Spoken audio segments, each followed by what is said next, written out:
आज हम लोग पढ़ेंगे युद्ध का घटनाक्रम, क्योंकि हम लोग पढ़ रहे हैं पानीपत का प्रथम युद्ध 1526 ईस्वी वाला। ठीक है, जो वही युद्ध है जिसमें बाबर ने पहली बार भारत की धरती पर तोपों का प्रयोग हुआ, और वही युद्ध है।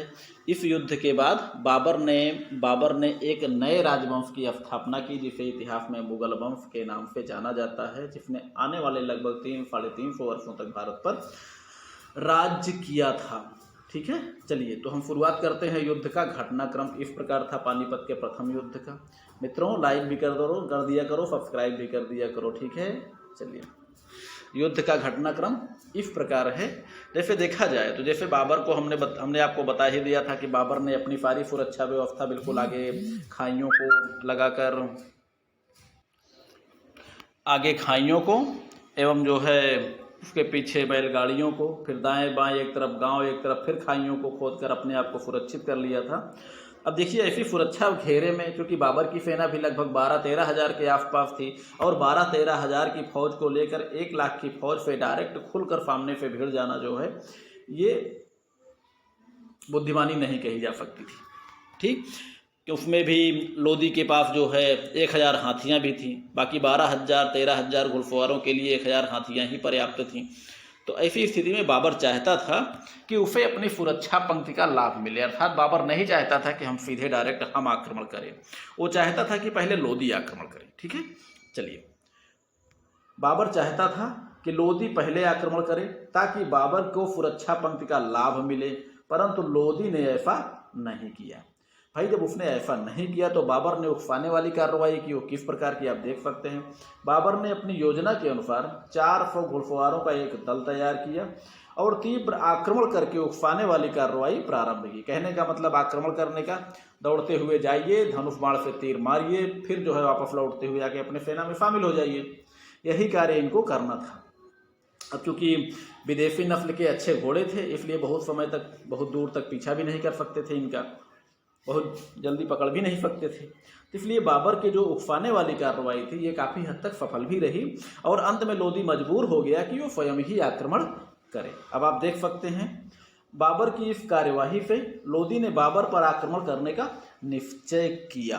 अब आप देखते चलिए, 21 अप्रैल 1526 को प्रातः लोदी की सेना व्यूहबद्ध होकर आक्रमण हेतु आगे बढ़ी और 4 मील की दूरी 3 घंटे में तय की और बिना रुके बाबर की सेना के नज़दीक पहुंच गई, अर्थात लगभग 4-6.5 यानी 6 किलोमीटर की। बाबर सबसे पहले इब्राहिम लोदी ने अपनी सेना को व्यूह में खड़ा किया, अर्थात सामने हाथियों को, उसके पीछे अग्रदल, फिर पीछे जिसे रिजर्व कह सकते हैं। रिजर्व क्या कहेंगे मित्रों, इसको हम मध्य दल कह सकते हैं, क्योंकि हमें नहीं लगता कि बाबर की इब्राहिम लोदी की सेना में रिजर्व भी था। अब फिर रिजर्व का यूज भी, अगर रिजर्व था भी तो उसका यूज करने का मौका ही नहीं मिला लोदी को।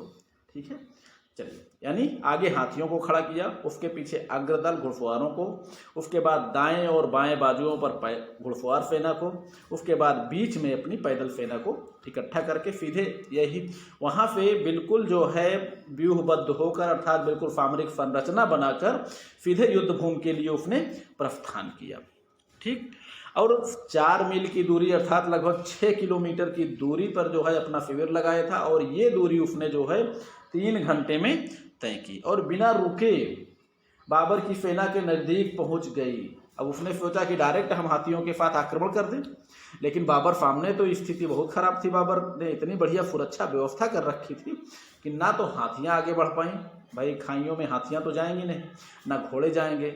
अब बाकी जो बचे हुए 100 गज का स्थान था उसने अपनी सुरक्षा और अपने आक्रमण के लिए छोड़ा था, इसलिए उधर भी जो है नहीं जा पाए। तो कंडीशन क्या हुई कि बाबर की मोर्चेबंदी को देखकर आश्चर्यचकित होकर लोदी की सेना के आगे जो खड़े थे अचानक रुक गए। जैसे रुकते गए तो पीछे वाले तो आगे वाले तो रुक गए और पीछे वाले डायरेक्ट आगे बढ़ते चले गए। तो स्थिति क्या हुई कि सीधे एक दूसरे से तरपराते हुए एक दूसरे से लड़ गए, स्वयं ही जाकर पीछे से, और एक भीड़ के रूप में इकट्ठी हो गई। ठीक, अचानक रुकने के कारण लोदी की सेना का संगठन टूट गया और संपूर्ण सेना अस्त व्यस्त अवस्था में अग्रभाग में एकत्रित हो गई। ऐसी स्थिति में बाबर ने जो रणनीति अपनाई वह इस प्रकार है। देख सकते हैं बाबर ने क्या अपनाया, दोनों बाजुओं के तुलगमा दलों द्वारा दाएं एवं बाएं भाग का चक्कर लगाकर लोदी के पृष्ठ भाग पर आक्रमण करने एवं तीरों की वर्षा करने का आदेश दिया। सामने से तोपों एवं मस्केटों का भयानक फायर लगातार जारी रखा और बाबर के तोपचियों, मस्केटधारियों एवं धनुर्धारियों ने हाथियों की आंखों, सूंड एवं महावतों को निशाना बनाया। मित्रों, आप समझ सकते हैं आगे हाथियां इकट्ठी हो गई, कुछ घोड़े भी बीच से पहुंच गए होंगे। तो ऐसी स्थिति में सबसे पहले तो बाबर ने आदेश दिया कि सीधे इन पर आक्रमण करो। भाई आक्रमण अगर करते तो लौट लौट के ये सब पीछे भागते, इसीलिए बाबर ने इसी के साथ में ही अपने आरटीपी और एलटीपी यानी लेफ्ट टर्निंग पार्टी और राइट टर्निंग पार्टी अर्थात दायां तुलगमा दल और बायां तुलगमा दल, जिनका कार्य ही होता था कि दूर से चक्कर काट कर पीछे से जाकर आक्रमण करना, तो ऐसे दाएं और बाएं भाग पर इन तुलगमा दलों ने चक्कर दूर से काटते हुए, क्योंकि बाबर वो लोदी की सेना तो यहाँ फंसी हुई थी, तो ऐसी स्थिति में दोनों तुलगमा दलों ने दाएं और बाएं से होकर सीधे बाबर के पृष्ठ भाग पर आक्रमण किया, अर्थात पीछे से भागने का मार्ग भी बंद कर दिया इन्होंने अर्थात। और स्थिति क्या थी, अब आगे जो है तोपे एवं जो है मस्केटधारी सैनिकों ने बाबर की अपने क्या बोलते हैं तोपों का गोला और मस्केटों की गोली के द्वारा महावतों को निशाना बनाया।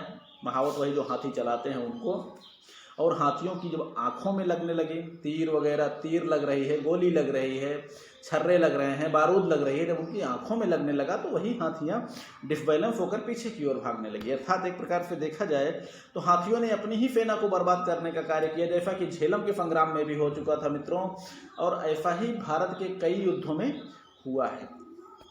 ठीक, लेकिन इसके बावजूद भी भारतीय हाथियों का प्रयोग करना बंद नहीं किए। ठीक, अब होता क्या था, जब उनकी आंखों और सूंड और महावतों के महावत भी मारे गए, और हाँ महावत का मतलब जो हाथी चलाने वाले भी मर गए, हाथी अनियंत्रित हो गए, और आंखों में और सूंडों में तीर घुसने लगे, बारूद घुसने लगी, तो हाथियां जो है पीछे की ओर भागने लगी। अनियंत्रित हाथी अपनी जान बचाने के लिए वापस लौटकर अपने ही सेना को रौंदना प्रारंभ कर दिया। बाबर ने अपने दाएं एवं बाएं बाजुओं की सेना को आदेश दिया कि वे लोदी के बाजुओं पर आक्रमण करें। ठीक, अब लोदी की सेना इस प्रकार घिर गई कि दाएं बाएं एवं पीछे से भागने का मार्ग बंद हो गया। सामने से तोपों एवं मस्केटों का आक्रमण होता रहा, हाथियां अपने ही सैनिकों को कुचलती रही। मित्रों, कंडीशन यही हो गई कि जैसे जो है आपको हमने अभी बताया था कि राइट दायां केंद्र बायां केंद्र, ये तो मध्य हो गया, उसके बाद दायां पक्ष बायां पक्ष हो गया, फिर उसके दाएं बाएं जो है दायां तुलगमा दल और बायां तुलगमा दल हो गया, पीछे रिजर्व को रखा इसने। ठीक, और आगे अग्रदल को रखा, तो अग्रदल को तो सामने कर दिया, बाकी जो है तुलगमा दलों को इसने जो है गोरी के गजनवी के इब्राहिम लोदी के बिल्कुल पीछे पहुंचा दिया, पीछे का मार्ग बंद कर दें। और जो राइट एंड दायां विंग था अर्थात दायां और बायां पक्ष था, इनको भेज दिया बाजुओं पर। ठीक, यानी आगे की ओर से मार और दाएं बाएं और पीछे से भागने का रास्ता भी बंद हो गया, और उसी में हाथियां भी घूम कर अपने ही सैनिकों को कुचल रही थी, क्योंकि हाथियों की आंखें घायल हो चुकी थी। ठीक, चलिए, सामने खाइयों गाड़ियों की वजह से लोदी की सेना बाबर पर आक्रमण भी नहीं कर सकती थी, और अंतिम में हुआ क्या, आखिर में लोदी की बुरी तरह अस्त व्यस्त एवं कुचली गई सेना पर गाड़ियों के बीच से छोड़े गए स्थान से बाबर की मध्य की घुड़सवार सेना ने सामने से आक्रमण कर दिया। यानी राइट क्या बोलते हैं दायां मध्य और बायां मध्य, यानी दायां केंद्र और बायां केंद्र की जो सेनाएं थी, उसने जो है सामने से जो 100 गज का स्थान छोड़ा गया था उसी से निकलकर सामने से आक्रमण किया, यानी पीछे का रास्ता बंद, दाएं और बाएं का रास्ता बंद, और सामने से कुछ देर तक फायर होता रहा। उसके बाद जब वो बुरी तरह से लोदी की सेना अपने हाथियों के द्वारा तोपों की मार से, तीरों की मार से जब घायल हो गई एकदम से, तो सामने से बाबर ने आक्रमण करने का आदेश दिया दोनों केंद्रों को। ठीक, लगभग 6 घंटे तक चली इस लड़ाई में लगभग 6000 श्रेष्ठ सैनिकों के साथ इब्राहिम लोदी भी मारा गया। लोदी के मरते ही फैफ बची फैना भाग खड़ी हुई, जिसका बाबर ने पीछा करके पुनः संगठित होने का अवसर नहीं दिया। अर्थात बाबर लगातार पीछा करता रहा ताकि ये भाग कर ऐसा न हो कि पीछे जाकर संगठित हो जाए, फिर दिल्ली भारी पड़ने लगे, दिल्ली को जीतना भारी पड़ने लगे। ठीक है, चलिए। और इसी युद्ध के बाद बाबर ने दिल्ली पर अधिकार करके मुगल राजवंश की स्थापना कर दी। तो उम्मीद करता हूँ मित्रों ये चैप्टर आपके समझ में आया होगा। ठीक है, नहीं आया होगा तो फिर आप लोग कमेंट करिएगा, फिर देखा जाएगा, समझाने का प्रयास करेंगे। तब तक आप लोग पढ़िए लिखिए, मस्त रहिए।